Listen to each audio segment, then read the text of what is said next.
You just dropped $1,200 on a new laptop. You put it on your credit card. Smart move, actually. You get cash back, you get purchase protection, and the money to cover it is already waiting in your bank account. You don't panic. You wait for the statement, you see the charge, and you pay every single dollar before the due date. Not a cent of interest, not a single late fee. That's not just responsible, that's textbook perfect. Then, 2 days later, you open your credit score app, and your heart sinks. Your score just dropped 30 points overnight. No missed payments, no new accounts, no fraud, just a sudden, unexplained nosedive that nobody ever warned you about. If this has happened to you, you're not alone. Millions of people watch their credit scores bounce up and down every single month, completely confused about why. And the reason nobody can explain it is because nobody ever taught them the one date that actually controls their score. Not the due date, a totally different date. One your bank quietly buries where most people never think to look. In this video, we're going to pull back the curtain on exactly how your bank captures a snapshot of your financial life, and why that snapshot almost always catches you at your worst. We'll also show you how moving one payment by just 2 days can be the difference between an okay credit score and a really great one. What we're really talking about today is credit utilization. It sounds boring. It is not. It is the most misunderstood and most powerful piece of the entire credit scoring puzzle. Here's why it matters more than almost anything else.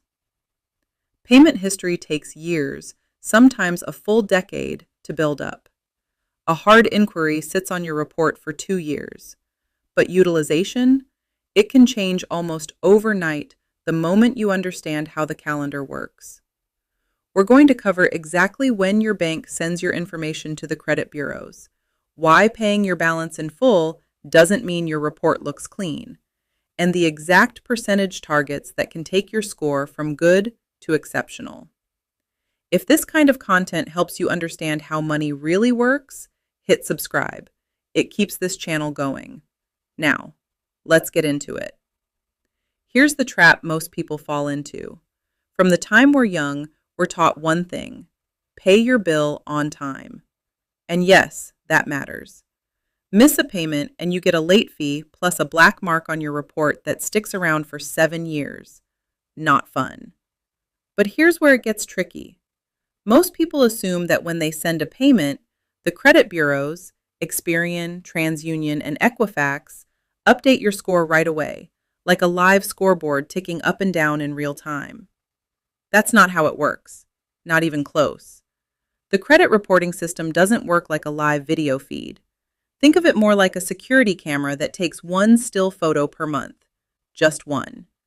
And the moment that photo gets taken has absolutely nothing to do with when you make your payment. For most people, that photo gets taken at the worst possible time, when your balance is at its highest, weeks before you've even had a chance to pay it down. Here's how a billing cycle actually works. Let's say your cycle runs from the 5th of one month to the 4th of the next. Every time you swipe your card, your balance climbs. Then on the 4th, the cycle ends. Your bank locks in whatever balance is sitting on the card, generates your statement, and sends that number straight to the credit bureaus. That moment, called the statement closing date, is the single most important date in your entire credit life. Whatever number appears on that statement is exactly what gets reported. It sits on your credit report for the whole month. And here's the kicker. Your payment isn't even due until 21 to 25 days after that. So let's say $2,500 was on your card when the statement closed. That $2,500 gets reported to the bureaus. Even if you pay every penny 2 weeks later, zero interest, zero stress. Your credit report still shows that you owe $2,500. To anyone looking at your file, it looks like you're carrying a big balance. The fix is simple, once you know it. Instead of waiting for the statement to arrive and then paying, you pay before the statement is even generated. You find your statement closing date, and 3 to 4 days before it hits, you push a payment that brings your balance down to almost nothing. When the cycle closes, the bank sees a tiny balance, and that tiny number is what gets reported. Same spending habits, same total amount paid, completely different credit report. Now let's talk about why this matters so much in actual numbers. Your FICO credit score is built from 5 categories. The biggest one is payment history, which makes up 35% of your score. Right behind it, at 30%, is something called amounts owed, and that category is almost entirely driven by your credit utilization. Nearly 1/3 of your entire financial reputation comes down to how much credit you're using at the exact moment the bank takes its monthly snapshot. That's bigger than the length of your credit history, bigger than the types of credit you have. You could have 15 years of perfect on-time payments, but if your utilization spikes for just 1 month, that 30% chunk takes a hit and pulls your whole score down with it. The math is simple. Take your balance, divide it by your credit limit. If you owe $600 on a $2,000 card, your utilization is 30%. And 30% is exactly where the first warning flag goes up. Below 10%, you're in great shape. Between 10% and 30%, you're okay. Cross 30% and the scoring model starts to see you as a risk. Cross 50% and it looks like you're struggling. Push close to 100% and your score goes into free fall. And this doesn't just apply to all your cards added together. It applies to each individual card too. You could have $40,000 in total available credit, but if one single card with a $2,500 limit is maxed out, the algorithm treats that card as a red flag all on its own. Here's the good news though. Unlike a missed payment, which follows you for 7 full years, utilization has no memory. The FICO 8 model only looks at your most recent reported balance. If you were at 85% last month and your score tanked, but this month you bring it down to 4%, your score bounces back like the 85% never happened. One good snapshot wipes out the last bad one. Now, you might think the smartest move is to report 0 on every card. If low is good, 0 must be perfect, right? Actually, no. Showing 0 across every single card can produce a lower score than reporting a tiny balance. The FICO model is trying to measure how well you manage debt. If every card shows 0 month after month, it has no evidence that you're actively using credit at all.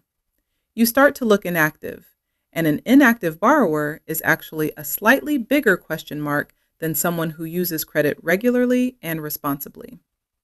People with perfect 850 credit scores typically show between 1% and 7% utilization. The sweet spot strategy is called all card 0 except 1. Before each card statement closing date, pay every card down to 0 except 1. On that one card, leave a tiny balance, something like $10 or about 1% of the limit. This tells the scoring model that you are using credit but keeping it incredibly low. And here's an important distinction. Reporting a balance is not the same as carrying a balance. You let that $10 show up on the statement. Then you pay it off before the due date, 3 weeks later. 0 interest, maximum score impact. Here's exactly how to put this into action. Step 1. Find the statement closing date for every card you own. This is not the due date, it's a different date entirely. Pull up a past statement PDF and look for the words billing cycle end or statement closing date. Once you find it, add it to your calendar with a reminder set for 2 to 3 days before. Step 2. On your reminder day, check your balance. If it's sitting at $1,400 and you want to report around $50, manually send a payment of $1,350 right then. Don't leave it to autopay. Do it yourself. Step 3. When the statement posts, check it. It should show your small target balance.